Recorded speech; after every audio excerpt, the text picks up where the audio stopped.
Good afternoon, everyone. Welcome to today's session.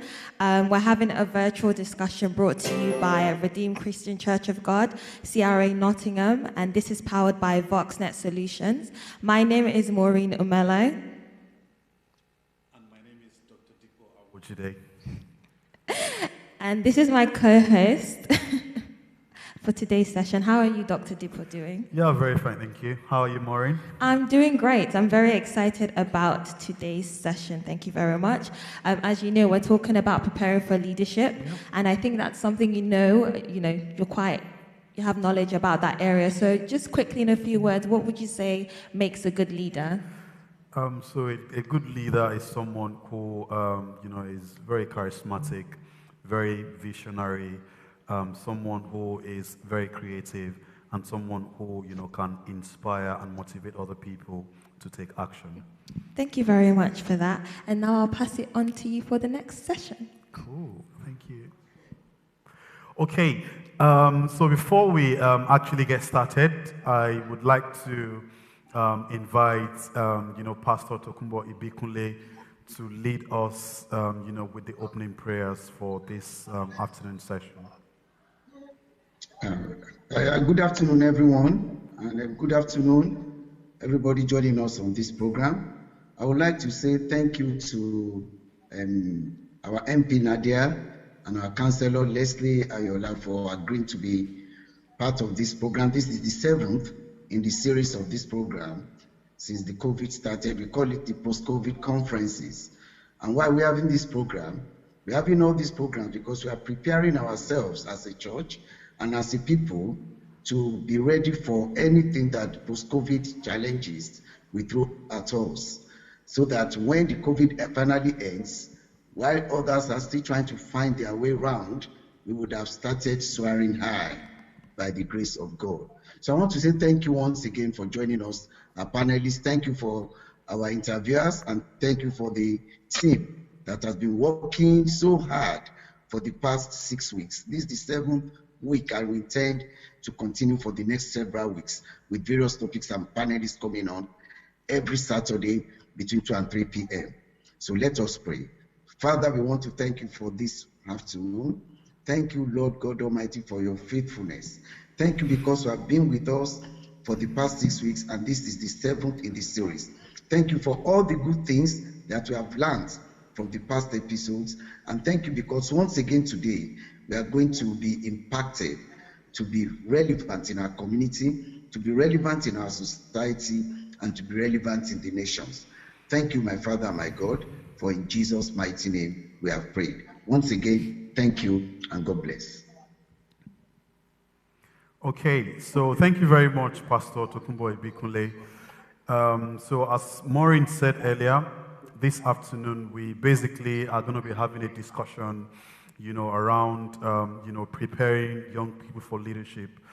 And it's, very, very impressive, the two people that we have actually invited today, because these are people who have basically been there and done that in terms of, leadership, in terms of, managing a team, or in terms of, running for a political office, or basically, developing leadership experience. And, I am sure that the points that they are going to, share with us today, the lessons they are going to share with us today, are going to be very useful for those of us young people who aspire, for leadership positions, or, just generally those who want to become more aware as regards leadership. So we have with us Miss Nadia Whittome, who is a Labour MP for Nottingham East and the youngest MP, MP in the United Kingdom. I'm sure we're going to ask her questions around, how she managed to become the youngest MP in the UK. Maureen. And our second guest is Mr. Leslie Ayoola, who is a Nottingham City Councillor for Mapley Ward. Before we get into the session, just remember that this is an interactive session, so please send in your questions if you have any. You can send them through.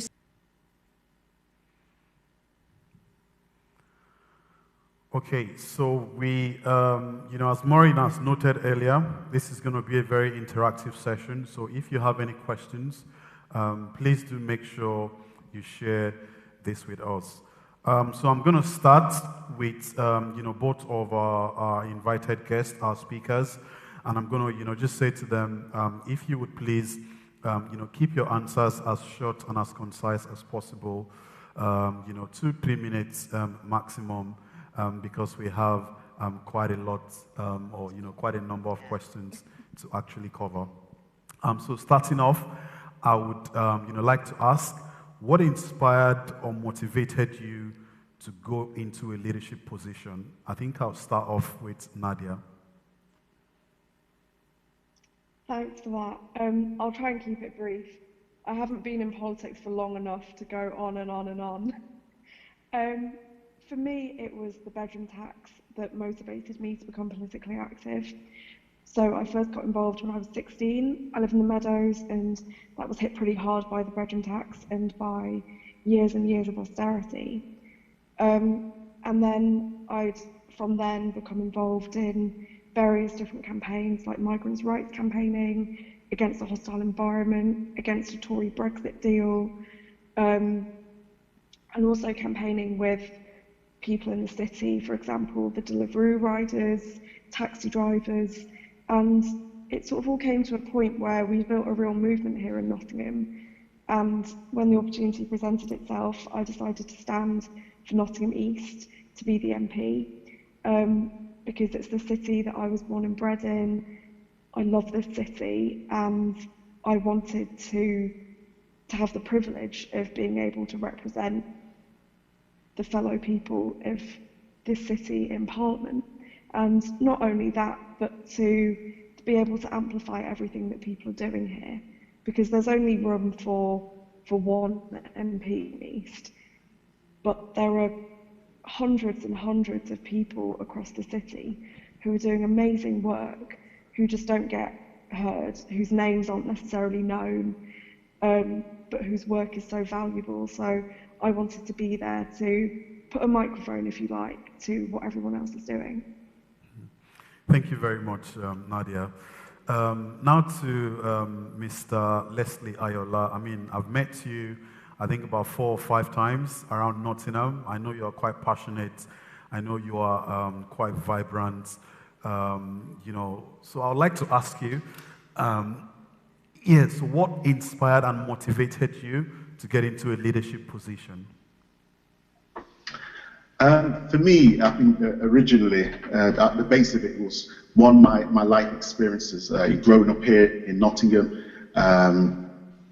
growing in somewhat poverty, being raised by a single parent, which is my father, that all impacted me and shaped some of my values. But also, I think it was a part of my faith, which obviously says that, yeah, you may be okay, but what about somebody else? And I think that's what drives and guides me, in a sense, to say, well, look, if you look after others, other people will look after you. So it's a basic process of reciprocation. But also, what led on to me to enter, say, the world of politics, was that I spent many years within the voluntary community sector, and I started to understand that if I wanted to impact in me as a youth and community worker, I wanted to impact young people's lives in the city. Me, myself, I can do that by working with possibly up to about 40 young people in a year, practically giving them somewhat support. And meant that you have to do something slightly different, that you have to move into positions of power and authority, but being able to give you that voice, so that not only can you help people still, but you can help people on a wider scale. And that's what I started to do. I started to ask a lot of questions, speak to a number of people. I was still working in the voluntary community sector, still got my faith at the core of it, but I've decided to, step up a level and then influence more people along the way. It hasn't been easy, but the journey is still ongoing. And me doing my own social enterprise as well for a number of years, that's already impacted me in what I do and the type of work that I engage in. Thank you. Thank you very much, Leslie. Thank you very much for that, Mr. Leslie. I mean, from what you've said, I can see that you've mentioned you focus a lot on working with the young people, and this session is, focused on preparing for leadership, and I would say it's more focused on young people. So in your own words, what are the qualities or key skills needed for someone to be a good leader? It's a good question. To be a good leader, I think you have to have integrity at the heart of what you do. If you haven't got integrity, it will sway what you do. And I'm a great believer, what you sow is what you actually reap. It doesn't always mean that people who don't have integrity don't get to where they want to get to, but it's always good to have integrity at the core of everything what you do. But I also believe that you've got to be driven by something. You've got to have a passion, and to have a passion about the right things, which not only just benefit yourself but benefit other people, it has to be at the core of it. And I think one last thing I would also say is that a lot of this has to be about your personal drive, but your personal development as well. Yeah. If you're not investing in yourself, you're not going to go far, or you'll be limited in how effective you are. And it's a team sport as well. You can help others, and others can help you, but you have to have those core things in mind, where you're driving ahead, you're developing yourself. You have to have integrity, and you have to have some sort of value base, and the value base should steer you. Thank you very much for that beautiful answer. And I would like to put that question forward to you, Nadia. In your own words, what are the key skills or qualities needed for someone to be a good leader? I'd echo a lot of what Leslie says. I think, for me, I often think of Westminster as a place where you get two different types of people who want to be something and people who want to do something. And I consider myself to be in that latter category. I'm not there for the sort of power or the prestige. I'm there to get stuff done for my community and with my community. And I think one of the really important things about leadership is being able to have a different view of what leadership actually looks like, and being able to bring out the best in other people. So my perception of leadership is not one that is sort of top down or authoritarian about telling people what to do, but about building a movement that tells me what to do and holds me accountable, and having a far more sort of horizontal power structure, so that it's not just one person in charge and other people following, but far more sort of horizontal and reciprocal. I think that one of the most important things, as Leslie has already said, is being driven by a cause and being driven by a movement, rather than sort of thinking about what's in it for you. Thank you for that. I've learned a lot just from what you guys have said, and I'll pass on the next question to my colleague Dipple. Yeah, I mean, it's quite interesting that a lot of your answers has been basically about other people. It has not been about yourself. It has been about giving back to other people, inspiring other people, and helping other people become a better person. So thank you very much for those answers. So the next question is, the skills and the qualities, that you've actually highlighted earlier. Are these skills and qualities, are they acquired by an individual, or is it something that people naturally possess? I'll start from Mr. Leslie. Yeah, this is all a question about nature and nurture. I personally believe that Scripture tells us that gifts are given without repentance. So people are born talented in certain areas. Some people may be talented, by playing a musical instrument, and others may be talented at public speaking. These are the skills that some people are born with. But I also believe that people can develop those things as well. I believe academically, a lot of my people and my family are quite academically talented. I wasn't that so. I believe I'm more somebody who I've gained my academic, certificates, etc., by hard work.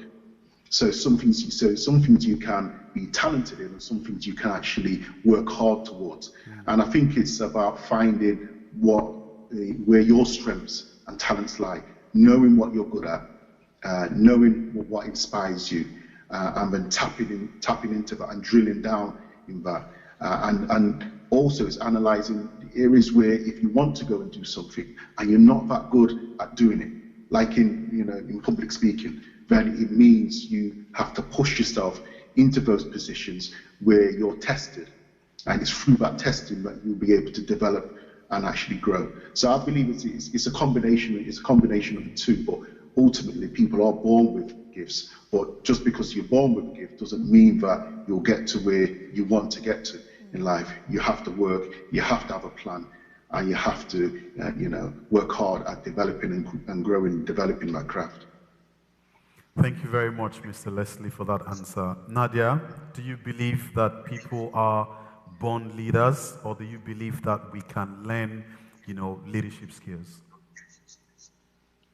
I think that leadership is something that's learned and developed. One of the things that I think is important about leadership is being able to create new leaders. And I think it's a responsibility of leaders to sort of be nurturing and bringing on, just have the will to be leaders, whether it's in their communities, in their workplaces. That there are loads of different types of leaders. We have leaders in our families. So even though I'm a lawmaker, I'm an MP, I'm not the leader of my family. We've got matriarchs in the family who aren't me. I think it's also important to kind of deconstruct what leadership looks like, and to kind of banish this notion that you have to be a special kind of person to be a leader, that you have to be sort of like uniquely talented or like uniquely good at oratory. That actually, I've seen people who have come into the movement, and I think these people tend to be the best leaders, who, for example, never were sort of interested in party politics before, but joined their workplace union and started representing their colleagues and speaking up when they were being treated badly by their employers, or were experiencing poor conditions and pay at work. So there are lots of different types of leaders, and I think that it is something that can be built. We're always learning from each other. I'm always learning from people. Thank you, Maureen. Thank you very much for that. I've learned a lot, especially I could definitely relate to Mr. Leslie when he said that, having skills like, speaking in public. That was something I was very scared of when I was a lot younger. But I found myself in situations where I had to address people in public, and I became better at it. I am sitting here speaking to you guys, so that's something to attest for it. Before we continue, I would like to mention that, if you have any questions, please proceed to put through your questions on Slido. I believe the details will be shown across the screen so that we can then address your questions later. For our guests today, I would like to ask, drawing from your experience, how did you prepare for leadership and build on the qualities and skills you've mentioned earlier? Possibly if you have any funny experiences or things you did that that weren't so great but helped you to become a good leader that you are today, that would be great to hear as well, so we can learn from you. So I would like to start with Mr. Leslie. Gosh, just one example from my work process. I was working at a voluntary organisation in Nottinghamshire YMCA. I ended up leaving that organisation and going into another organisation, and it was a small charitable organisation up in Kirkby in Ashfield, and I was going to get the CEO's job there. But unfortunately, I received a bad reference from my previous employer, and which wasn't good, and it was baseless anyway. So in the end, what happened? I didn't get the job I was going to. And I came back and I realized that, gosh, what do I need to do? I couldn't get my job at YMCA, and I couldn't get my job up there, and I couldn't get the job I applied for. And I sat down and I thought, what do I need to do? What skills have I got, etc. And I went to it's called a voluntary community sector on NCBS on Mansfield Road. And I told them that I was interested in becoming like a management consultant. And they said, well, you need about 10, 15 years to do this sort of role. And I was like, okay, well, I haven't got that, but what I do have is obviously knowledge and experience, etc. The long and short of it is that within a couple of weeks period, I moved from being unemployed and moved to a position where I was basically running and setting up my own consultancy. And what I didn't do, I didn't just base out and believe the person who had limitations in their own mind and say, well, okay, and place those limitations on me. I said, look, I've got a certain amount of skills, I've got certain knowledge, and this is what I'm going to do. I'm going to move into a space where I can offer my services and skills to another person. And then the first contract I got was writing a research project for they're called Children's Services around young men and teenage fathers in Nottingham. So that was a part of my process, and I've learned from that. And I thought, these are the things that I need to apply. So it hasn't been easy, but because I put myself in that situation and not listened to some people who have got limiting beliefs or limiting views about what you can do, I put it back in a position where I needed to do something for myself. It was something that I learned from, and right at that point in time, I started reading a book by a guy called Robert Kiyosaki called Rich Dad Poor Dad, and that's again changed my level of thinking and way that I thought, and I've actually used that as a part of my arsenal of skills to develop, so that I can not only help myself but help the wider community, and that led me on a process to later on become engaged in local politics to impact the areas around me. Yeah. Thank you very much for sharing that experience. I think what I can definitely learn from that is that as a person, you're the only one that can, create your limits. You shouldn't allow anyone else tell you what your boundaries are. As far as you're ready to work for it, you should definitely work through it and you'll reach your goal. I mean, if he stopped, he probably wouldn't be where he is right now. So thank you very much for sharing your experience. And I would like to go to you, Nadia, as well. Drawing from your experience, how were you able to prepare for leadership and build on the qualities you've mentioned earlier? I prepared with quite a big and growing support network of people. We'd campaigned together on various things. We shared some of the same politics, some different politics. One of the things that I'm very committed to is building a sort of a pluralist left of people who have different views, and that's okay. Like, all of those views can coexist together. We can have different views, we can disagree.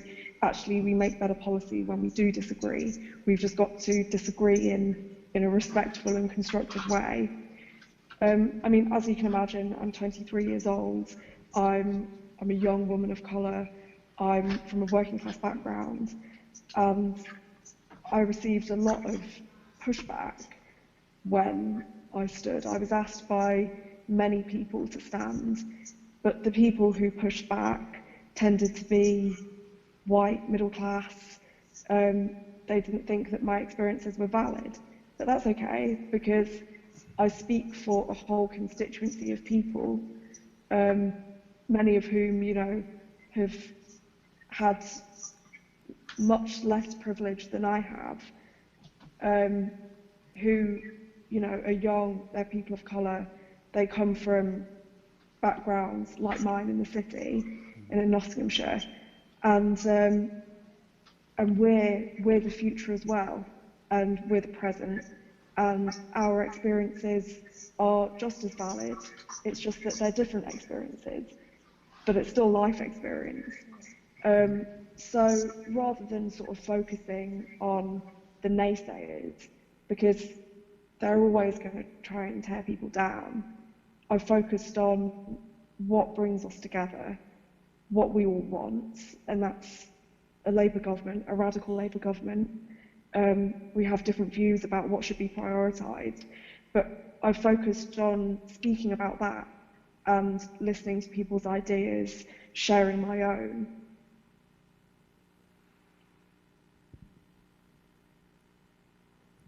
Thank you very much for that, Nadia. That was a great answer, and thank you for sharing your experience with us as well. Yeah, once again, I think it's been about other people. I mean, from their own experience, you know, from their life experiences, they've connected it back to, you know, how, you know, they have learned from other people and trying to impact other people.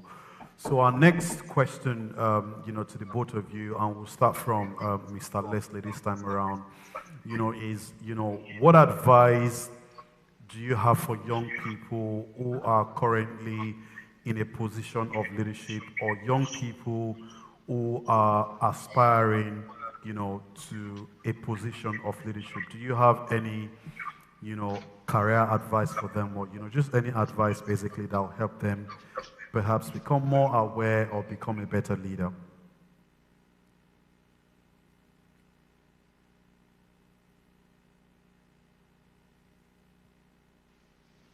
You go first, Leslie, or is it me? Do you want me? Yeah. Who do you want to ask the question to first? Yeah, so Mr. Leslie, you first, please. Okay, thank you, yes. Yes, young people and leadership. Number one, I would say young people who are present in leadership roles or going through the process of becoming to, kudos to you, and that's good, because you're going into a role which is much needed, especially from people in our communities, because we have to make an impact on the society around us. But one thing, some tips I would say is that understand that you will never stop learning until the day you die. It has to be a continuous process, learning and also relearning. You can never stop. So never get to the stage where you think that you've arrived and you can't learn anymore, because as quick as you rise up and you can reach your pinnacle, it can be as quick as you can have a descent and come down. And that's the reason why, to me, you have to have an element of modesty, humbleness about what you do. And also, I think a part that has to come in with your own personal development and how you keep on learning, how you keep on developing. You have to build around you a team of people that can, one, support you, support your vision, and you can actually continue to learn from them. See, it's always good to have somebody from different fields of work that you're in, and you can learn from them, and they can sow into you. And if you don't have them, because I know I went through a period of time where I felt I didn't have the right mentors around me. So normally what I did in those situations, I went around to different people who had the more skills and knowledge and experience that I did at that point, and I learned from them. So I understood where I needed to get my support from. So I think there's some of the nitbits and tips that I would say, as young leaders, and definitely keep that, understand your role and link into impacting the world around you. And that's the very same reason why, we've decided to go into local politics, because politics is one of the methods to make change in our society, but it's an important one.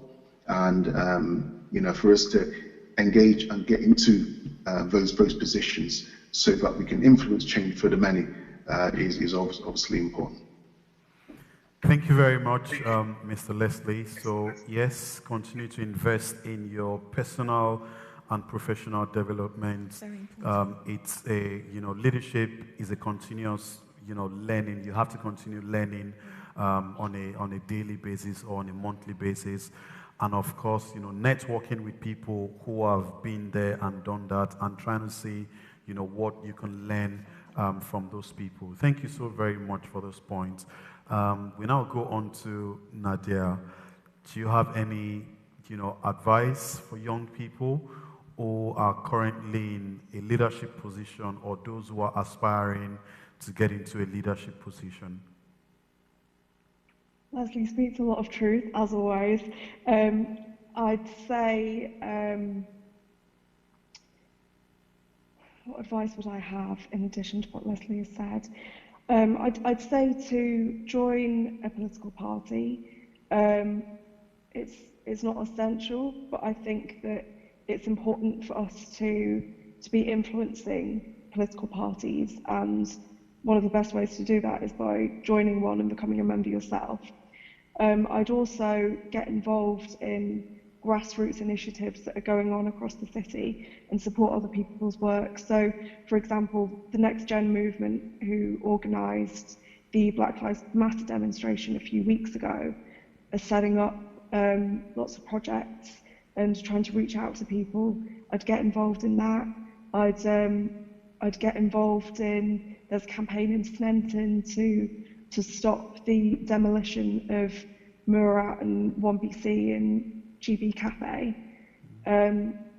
There are things like Acorn, the Community Tenants Union, delivery riders are still organising in the city, as are taxi drivers. There are lots of mutual aid sort of projects that have emerged since the COVID outbreak.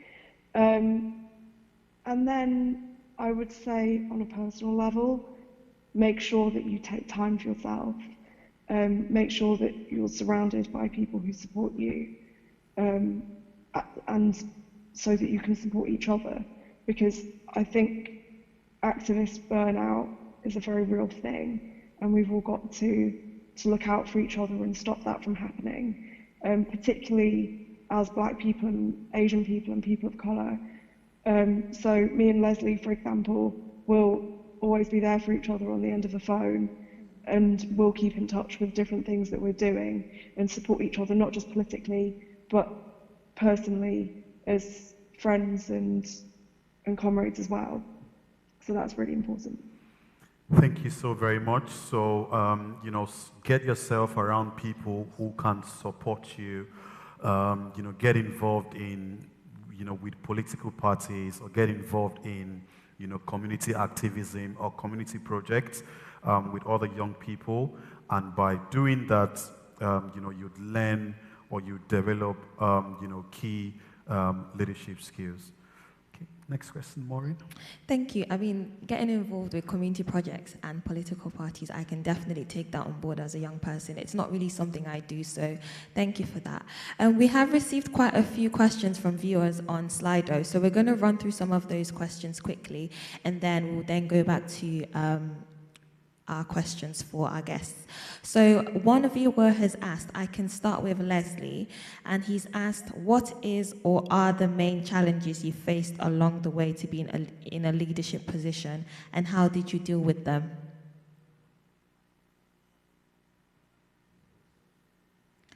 Sorry, Leslie. Oh, yeah, okay. So, yeah, it's funny. If I'm brutally honest with you, the mere fact that I'm a 6-foot, dark-skinned black man with dreadlocks, born here in Nottingham, Yeah. the mere fact of my presence being there hinders and intimidates people. I can't do nothing about that. I was born this way. I'm proud of who I am. I know my history. Mm-hmm. I know where I've come from, and I know where I'm going to. So sometimes there's nothing you can do about what you are. So the only thing I would say is that understand people's reservations towards you, yeah, and learn to work around them. You can't change some people. Some people will still have the same thoughts and negative thoughts about you. And I always look to say, okay, how can I get around this? There's one thing I learned from one of my, it was a white South African CEO who ran YMCA. And I came to him one day and I said to him, I was having some problems about doing some youth work up in St. Anne's. And I came to him and I said, look, Will, I'm having some problems. And I started reeling off a list of complaints I was having about some workers I was working with. And he stopped me mid-flow and he said, Leslie, don't come to me with problems. He said, come to me with solutions. And since that very day, I never came back to him. I thought, when I'm going to come back to him and I've got some sort of problem that I need to address with him, it forced me to actually think about how can I resolve this. And so in that, I learned a lesson for myself of actually, how do I solve this problem? What are the ways around this? And you're going to find those problems in every way. Some of it's financial, some of it's position, some of it's contact. So you've always got to say, okay, here's a problem. Let's move on to the solution. And just one thing I would say to summarize, we will have a lot of people in our community turning around and saying, oh, our people don't achieve anything. We can't do this because we don't do this. We don't stick together. I'm tired of all of this. Don't come to me with problems. Come to me with solutions. And I like to work with people who are solutions focused so that we can get to where we're going a lot more faster. That's fantastic. Thank you very much, Mr. Leslie. And one more question for a viewer for Nadia. And this viewer has asked, do you think there is a structural or institutional barrier in place in the UK that prevents young people of colour from hosting a leadership position? For Nadia. Definitely. And I think that structural and institutional barrier is particularly there for Black young people and Black older people. But also for young Asian people like myself. I think that we've seen with the Black Lives Matter movement great strides towards ending that, and sort of, I hesitate to say raising awareness because the awareness has already been there for centuries, it's just been ignored. But we have at least come to a point now where Black Lives Matter is, it's coming under attack now again, but there seems to be a sort of an acceptance within the establishment that institutional racism needs to end. At least they're saying that. Whether they're acting on it or not is a different question. And we've seen that with things like the Windrush Lessons Learned Review, and with the whole record that this government has on institutional racism, that's going to be a really uphill battle. And of course, it's not just this government, it's successive governments. It's institutional racism is a thread that runs throughout society, not just in the UK, but in the US, across the world, not just in policing, but in prisons, in education policy, health policy, in employment, etc. So as young people of colour, and particularly young Black people, we have that against us. And to that, I'd say, in Parliament, it's a very alienating place.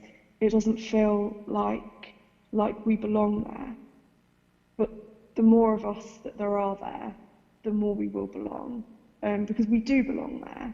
And we do have valuable contributions to make, just as we had valuable contributions to make in building this country.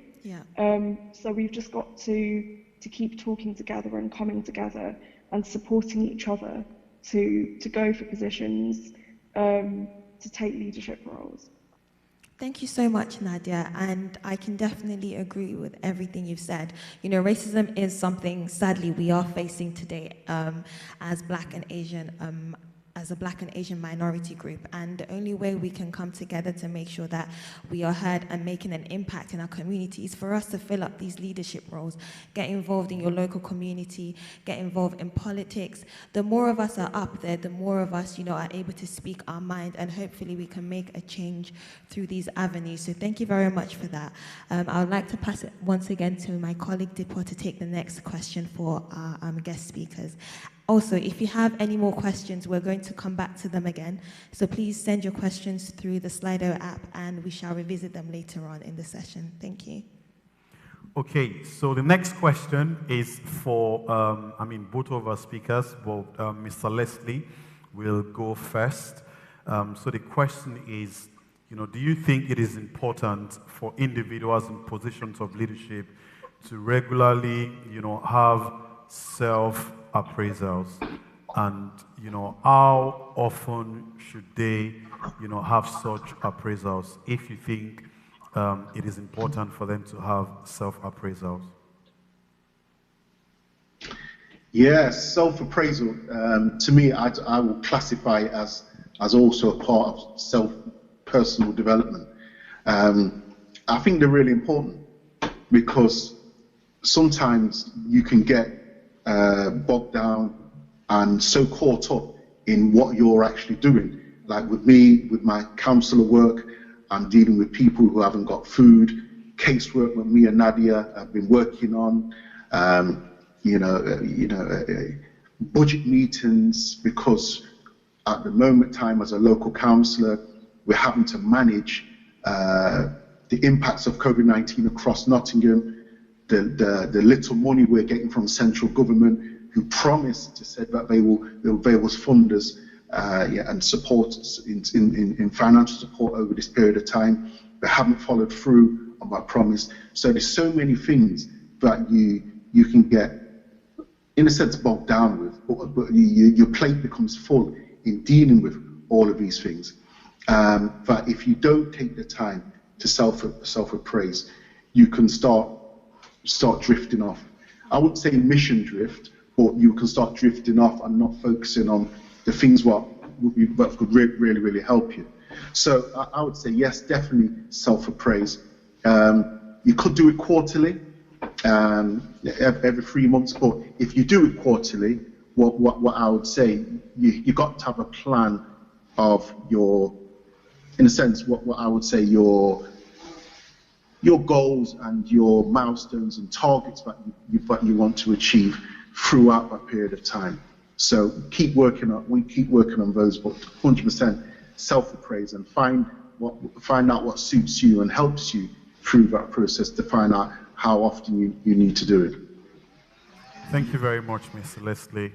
Nadia, do you also believe that self-appraisal is quite important for leaders? Leslie gives some really good tips there. I think it is important. I think that accountability is the most important thing for other people to hold us accountable. So, after every 4 years, people can re-elect Leslie. For me, after every 5 years. And also within our own party, Leslie will undergo an open selection. So that means that, in a few years, if people think that Leslie has done a good job, he'll be reselected as the Labour candidate. Usually this doesn't happen for MPs, but I think that it should happen. So I've committed to undergoing the same process amongst Labour members. If people think that I've been a good Labour MP, Labour members can choose to have me again. If not, they can choose someone else. With regards to self-appraisal specifically, I think that it's very important to stay grounded within yourself, and there are a lot of things in leadership and in the institutions that we're part of that will shake you and will sort of shake your sense of self. Like going into Parliament and, the whole place is wild. Like it's a mad place to be. The prestige, the power, the way that it's just so archaic, and it has all of these sort of traditions that just don't serve the interests of ordinary working class people, it doesn't feel like it serves our communities. So after every day, I try to check in with myself, to write things down that have struck me as really strange and things that need to change. And I think that's almost part of a self-appraisal process, because it stops you from being sucked into becoming part of the establishment, and instead means that you're constantly checking in with yourself, as well as encouraging other people to hold you accountable in order to do the job that you were elected to do. Thank you very much for that, Nadia. I do believe that as a leader, it's very important you have self-appraisals or some kind of way of keeping yourself accountable, as she mentioned. So that's something that I believe is very important at the end of the day. If you're a leader, you don't want to come across as a dictator. You should be able to answer to yourself and be able to, listen to the people under you if you know their areas of improvement. Those kind of things, you should be able to take that in. And that leads me to my next question for both of you, our speakers. What is, in your opinion, how should leaders deal with criticisms, especially non-constructive criticism? Now, I can see that a lot of times, especially on social media, people in power have definitely on social media had a lot of backlash in the way they deal with how people criticize them. Sometimes the criticism isn't necessarily the best.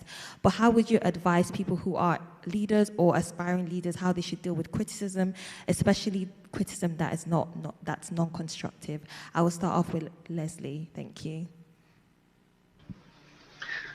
Yes, dealing with criticism, and whether it's constructive or, and then say what you see in a lot of social media is non-constructive. One thing I would like to say myself, what I try to do is the 3 C's. Keep cool, keep calm, and keep collected, because sometimes you can fly off the handle and respond in rage at what somebody said, but sometimes you don't always come across it in the right way, and then sometimes you can lose the argument by reacting in such a way. But that's not to say that what I would term it is like have some form of righteous indignation about something. David Starkey has just been let go of some university positions because he's an historian here in the UK, and the despicable things he said about black people and black Africans, etc. Sometimes it's best not to even comment, but sometimes when you do comment, you have to show that righteous indignation and say, this is terrible what you've done, and we do not support what you're saying and your actual views.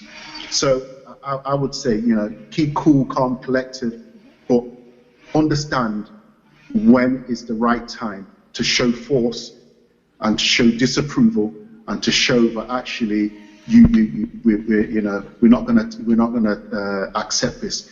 And one person who's demonstrated that a lot, who came under immense criticism by people within our own party, Labour, and also the wider community, was our last leader, Jeremy Corbyn. And so watch the way that he's handled some things over the years, and still maintained a level of integrity and how he's operated. We can learn certain things from that.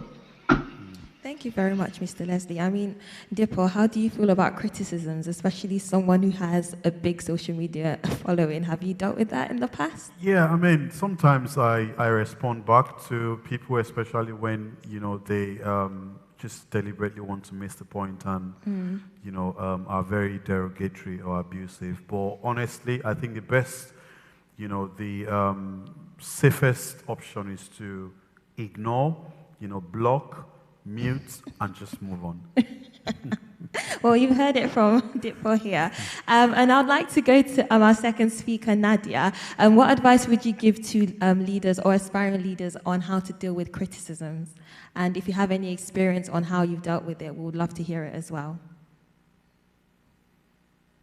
Well, as an MP, you can imagine that I get criticism all the time, and I actively encourage that criticism and that critical debate, I think that's a good thing. Where that crosses the line into personal abuse, then I just ignore it. You know, I kind of think, yeah, okay, mate, you and the rest of far-right Twitter, join the queue. I think that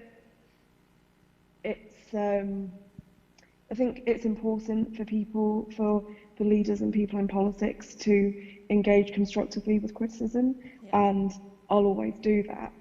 But, you know, when it comes to personal abuse, and I get lots and lots of it, just to mute, ignore, move on, and just don't, even though it is personal, try not to take it personally. Thank you. Okay. Yeah, okay, we've got, I think, about 6 or 7 more minutes. So the next question is, you know, so within a team, perhaps within your party, within the Labour Party in Nottingham, you know, if there are personality clashes, how do you manage personality clashes, or how, you know, have you managed personality clashes in the past? And I'm sure there's a lot of, you know, there's a lot of personality clashes that has happened in Labour Party, because I follow Labour Party closely. I saw all the attacks that Jeremy Corbyn, you know, faced in the last couple of years. I mean, I'm not sure if that is similar at the local level in Nottingham, but I would like to hear, you know, your opinions, Mr. Leslie.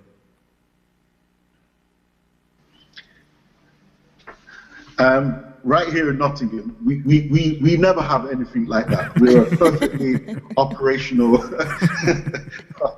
No. What I would say is that politics and life, even in politics, it's just a microcosm of the whole of society. You're going to get people arguing and fighting. We all didn't come into politics for the same reason.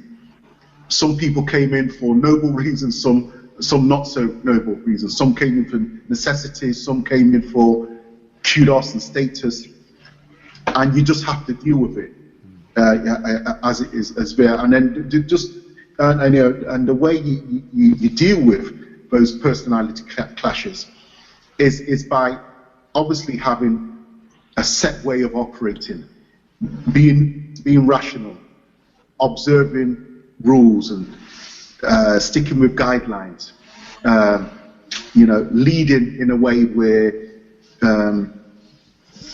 you're asking people to do as you do and not just as you say. These are the things which, in a sense, helps you rise above. But it's not easy. It is hard.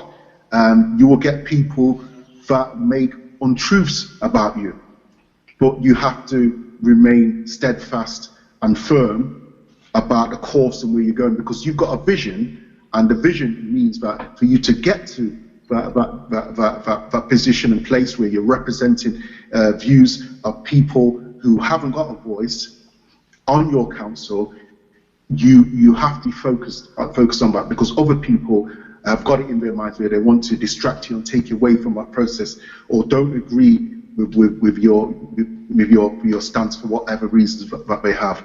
So I just stick to a certain process and not take it personally. Yes, you do get impacted, but my hurt and my pain is nothing compared to what the pain what others are feeling, and my job is to represent those people and ensure that we get a fair and balanced society, and right here in Nottingham and that's my job to basically do, representing the people of Mapley. Okay, thank you very much, Mr. Leslie. Nadia, how do you manage conflict within your team or within your party here in Nottingham at the local level? I think Leslie puts it very well. You know, ultimately in politics, as in life, not everybody is going to like you. You're not going to like everyone. That's a fact of life. But I expect people to be able to work constructively with each other. And I demand that of myself. I expect it of other people. Because, you know, ultimately, we should all be here for the same reasons. And we shouldn't be sort of navel gazing about our own feelings or personality clashes or what have you. We should be working together and trying to bring other people on board with us to make a change and to empower our communities. So I think that's just what you have to keep in your mind, that you're here to make a change, not to make friends. And of course, along the way, and I have made wonderful friends, but not everybody is going to be a friend. What you do have to do is make good relationships with people in order to achieve that change. So that should be the focus. Thank you very much, Nadia. We're currently getting a lot of questions from viewers at the moment, so I'm going to try and go through some of them and then hopefully hear your views on them. I would like to tell everyone that we do have an extra 5 minutes to go through your questions, so if you still want to ask, our guest speakers some questions, please send them through and I'll be happy to go through them. So the first question from one of our viewers, it says, are there links or websites for these projects that can be relayed to people to join? So I think they're talking about some of the projects you mentioned earlier when you said young people should get involved with community projects and their local Labour or Conservative Party, depending on what they want to choose. So I'll put that forward to Leslie. What websites can people look to see what projects they can get involved in? At the moment in time, so obviously we're the Labour Party in Nottingham. There are 55 councillors in total. There's 2 Conservatives, 3 Independents and 50 Labour. So we're the dominant party right here. So a lot of the time you can go onto our Nottingham Labour page and find out projects, what we're doing, but also just follow us on social media, because obviously we'll be supporting projects that we're doing. One of the projects we're doing is called Be Global. It's a Black Business Association which supports Black and BAME businesses develop and grow. There's obviously things like HIMA, which is a food bank, which is obviously operated here. We're here within the city as well. So yeah, follow us on social media, ask us questions, and then that might be a good place for us to try and create a central point where people can actually get involved in some community projects. I'm sure that the RMP will be able to help coordinate that as well. Okay, thank you very much, Mr. Leslie. And if I can put that to Nadia as well, if people want to get involved with any local projects or things like that, where can they look to get more information? My inbox is always open for people who want to get involved. I'm always happy to speak to people. In terms of joining trade unions, those can be found online. I can write down some of those links in the chat before I go. And as for other community projects, Leslie's mentioned some of them that you can search on social media and get involved with that way. Others are Next Gen Movement that you can search and get involved with. Also the Deliveroo campaign, I can send that to. There's a trans rights demo next weekend that you can search and get involved with. So I'll leave the names of some of those things in the chat so that they can be distributed. But please do contact me anytime as your MP, and I'm always happy to talk about getting active. Thank you so much, Nadia. I do believe that you're leaving us now. Thank you for giving us your time. And as she mentioned, some of these websites, if you want to know about it, she will leave it on our chat, and we'll also write them below for you so you can look at it and get involved. I believe we do have one more question for our guest, our only guest now, which is Mr. Leslie. So I'll pass that on to Deepo so he can go ahead. It was great to join you. Oh, sorry. Speak soon. Take care, Thank you so much, Nadia. Bye. Yeah, Bye. Okay, bye-bye. Okay. Yeah, so Mr. Leslie, the last question is, have you had someone disagree with you in the past? Perhaps, a team member, and how did you handle it? Yeah, I think we're always like people who disagree with me. When I was running my own social enterprise, we had disagreements about how we should promote our work and how we should tackle our social media strategy, and so I think the way I like to deal with things is just one, first, understand what the other person is saying, try and understand their perspective, and then after I've analysed the facts, I always go back to making myself be understood. But in between that, I would also make sure that people understand, well, this is the process that we should be following. And if there's something that needs to be clarified, I can help clarify that. So you've got to have some sort of guide. And I always bring it back to the guide. And, these are our core values. This is what we're doing. And this is our strategy. And, we constantly have those disagreements as we're going along. Even in Be Global, the strategy that we're taking may have some a differing views of people. But the main thing is that we keep focused and we keep a guide and a vision about where we're actually going to. And it's not bad to have a disagreement, but you can't have a disagreement which turns sour, or people getting bitter, etc. That's not the best way to go about things. It's having this disagreement. We agree a new way of working, a refined way of working, and when we get back on the journey to achieving our vision and where we need to get to. Thank you very much, Mr. Leslie. This has been a very, very interesting and very educative session. So we thank you so much for coming on this session with myself and Maureen. Thank you. And of course, thanks to Nadia as well. Yeah. Thank you so much. Thank you for having us. You're welcome. So we still have some questions for the viewers, and as Dippo, you are in an area of leadership. I've been throw you some, so I'm sure we have some of your viewers. So one of the questions says, would you consider yourself as a transactional or transformational leader, and why? Yeah, well, in my own capacity, I think, I think I can describe myself as a transformational leader, basically because first of all, I know what my purpose is in life, which is solving African problems.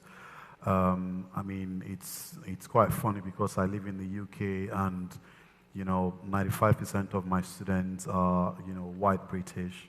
But of course, sometimes you need to do certain things to pursue your dreams in life, or, you need to basically build a foundation before you can, achieve your goals and your purpose in life. But yeah, in my social enterprises, in my businesses, I've tried as much as possible to inspire other young people, across the African continent.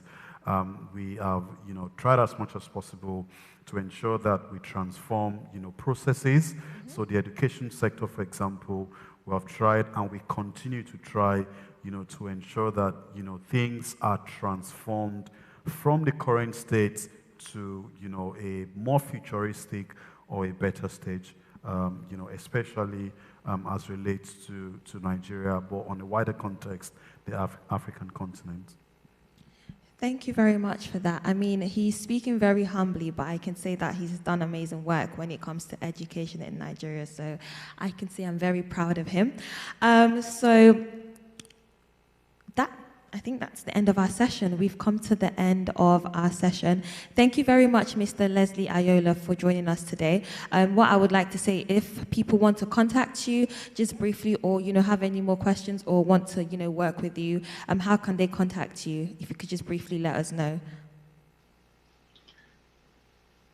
Okay, yes. So probably the best way of getting in contact with me directly is on my email address, which is Leslie. That's leslie.ayoola, AYOOLA, @nottinghamcity.gov.uk. Where you can obviously, put your queries down, etc. You also follow me on social media at Leslie Ayoola. I'm happy to try and get back in contact with you. No problem. Thank you very much, Mr. Leslie. It was a pleasure speaking to you today. Yeah, and Nadia's social media handle as well is Nadia Whittome MP. Nadia at Nadia Whittome MP on Twitter. So you can search for her and follow her on Twitter. Follow Mr. Leslie Ayoola as well. Is at Leslie Ayoola on Twitter.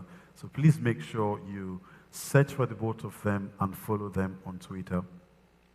Yes, so thank you very much for joining us today. I hope you enjoyed the session. Although I'm leaving, you can still continue the conversation, leave your comments, and just keep it going, and we can try to engage with you as well.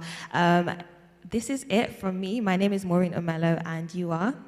Dipo Awochide. Well done, Maureen. Thank you. It was a pleasure. See you next week.